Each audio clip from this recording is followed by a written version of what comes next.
Hi guys, welcome back to my channel. It is now 10:30 at night and I'm doing a very special vlog today with the mister in attendance. I have to wait for him to finish work before we can get on this video.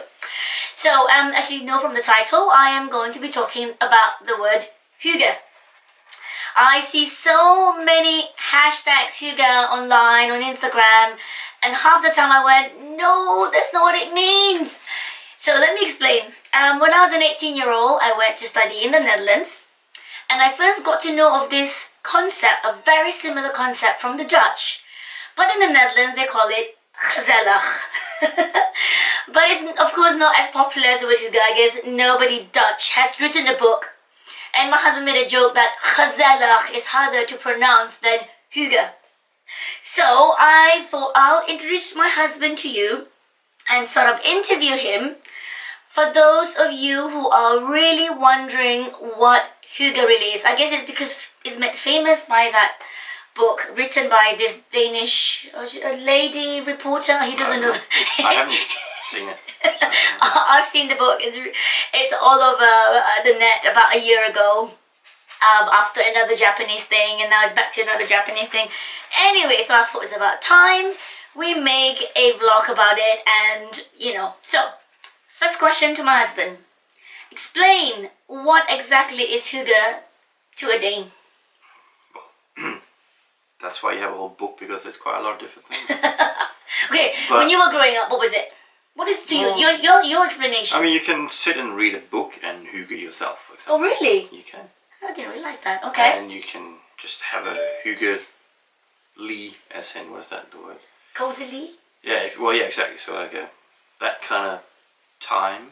To yourself? No, well, no. So that's you. That would be in a, you know, with other people, you can have a hygge time. Okay. So I mean, I guess really it's just that we have a word to describe something that most people probably do anyway. But they just don't have a word for it in English, right? Yeah, exactly. So and also, I guess because we have the word, we have a way of describing it to each other. And I guess the closest hygge word in English is cozy. Yeah, but you can. Yeah, Yeah, cozy. Cozy, right? I guess you can cozy up with a book. Yeah, exactly. That's kind of the same without saying hygge yourself. Okay, second question. Does hygge need to have candles and alcohol to happen? Let me explain why I'm asking you this question. Again, I have seen a lot of Instagram posts where I see the hashtag hygge, and someone has done like a flat lay or a room picture, and they've got a glass of wine and candles burning on the table, and they go, ooh, I'm having a hygge time, candles, hashtag glass of wine, and I'm thinking,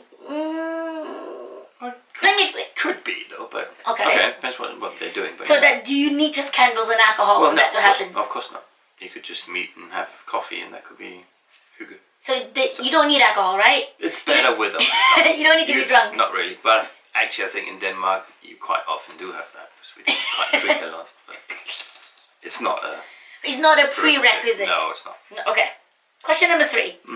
Can hygge only happen in your home? No. In your own home? No, of course not. You can. I mean, it can happen anywhere. So in a cafe or in whatever. You can even go for a hyggely walk in the forest if you want to. I mean, it is kind of just a word describing that you had a nice time. You know, so it doesn't have to be in a physical space, like in a confined space. No. So you can have a walk with a couple of friends in the forest, and you can say, I'm having a hygge time. Yeah. I mean, there's obviously a bit more to it, but it is almost just like saying I had a nice time. It's used that way as well, but there is also hygge as a concept, which that whole book, I'm guessing, is about. But it is a bit hard to define, and I think just the word is used maybe a bit more than what this concept in this book is about. So you're saying that actually the word hygge has more than just one meaning, it's more than one feeling.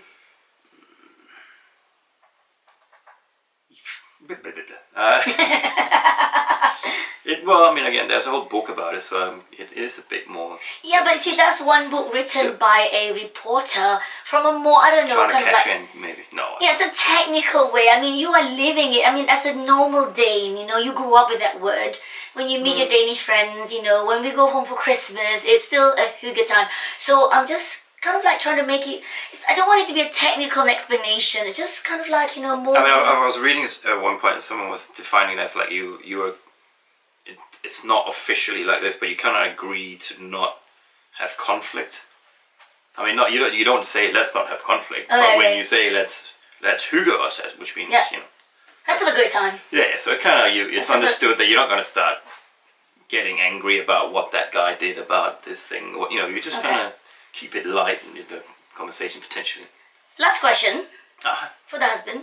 He doesn't want to be on my vlog. Nope.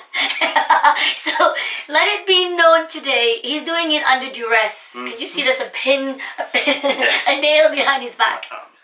Well, before I continue, let me have my hygge cup. Oh my god, my tea. There's no alcohol in here. With my very, very Danish teacup. Well, insulated. What is this called again? Beyond Vinland. So that's very Danish. Anyway. It is. Last question. What can a non-Dane do to try their best to emulate what hygge is? If you meet, you know, like a British couple or, you know, an American family or an Australian person, and they're like really curious to copy this hygge, what would you tell them? What would you tell them to do? Well, or if you have a meal together, then take your time and sit and talk instead of just quickly eating like some people do. Okay, what else? Well, I don't know really. I mean, it's obviously not just about eating, but what about like? Just have a nice conversation. Just, you know, enjoy. So take your time. Enjoy each other's company. Take your time. Don't be stressed. Okay, take your time. Don't get stressed out. 3, you say? Sorry. Drink alcohol. I can hear our hamster making a lot of noise. He's digging around. It's his nighttime feed. Okay, so take your time, and then don't get stressed out. Don't get stressed out, and enjoy each other's company. What if you said if you're alone? Well, then you can't do that. But well, I mean, the way you're asking the question, the answer is just sit and read a book and enjoy the moment. But I mean, I'm sure people do that anyway. So, in that sense of the word, they probably already do hygge themselves sometimes. Okay. So let me just add then, as a non-Dane who's kind of married into the culture and who has experienced it over a couple of years when I lived in the Netherlands twice, the same concept of gezellig, right? I think it's about like that feeling of warmth. It can be a hot day, it can be winter, it can be cold. You don't need the candles to feel warm, but I think it's that warmth from feeling love, right? Yeah. Like, you know, when we have, like, for example, like during Christmas, after the end of dinner or Christmas lunches, right? The Danes are famous for their very, very long Christmas lunches. In fact, the husband had just been over to Denmark for a really long Christmas lunch. How long did it take? Well, it didn't actually take that long. Oh, not this year. But, well, it bled into something else later. So normally we'll have lunch from like 12, 1 o'clock, right? And we'll continue till midnight. Yeah, that's the proper one. Yeah. We went out in the evening. Yeah, that's a proper Christmas lunch. So that for me, the experience was very hygge, right? Because with the uncles and cousins and all the aunties, we sat and we talked, we ate, and then we took a break. We all had coffee, we sat down into little groups, we chatted. And then you go back for more. And then you get up for more. You ate and you drink some more and you have a conversation.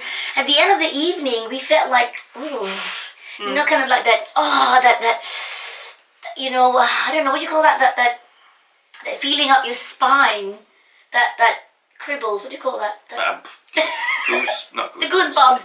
Not goosebumps so much, but that electrical charge up and down your spine, because you feel loved, you feel the attention. You feel happy. You can say it's that calm feeling. You're excited, but not in a little puppy kind of way, but more excited because you've had an amazing time. You feel that you've been heard because you have conversations, right? Yeah. You have good conversations. So yeah, really, I think that's what hygge is. So anyway, so the reason why I'm sharing this video and this meaning is because this is a great time to experience and truly understand the meaning of hygge. It's Christmas season, it's New Year coming up. So if you've never experienced it, try and notice it the next time you meet up with your friends and your family. You might just realize I already am living the hygge life. Oh, yeah. So till my next vlog, I'll be sharing another tip. Don't forget to like this video and subscribe if you haven't. And if you like the meaning of this word hygge, why don't you share it with your friends and pass along the cheer, the Christmas, the happiness and the love. Toodaloo. Okay. Good.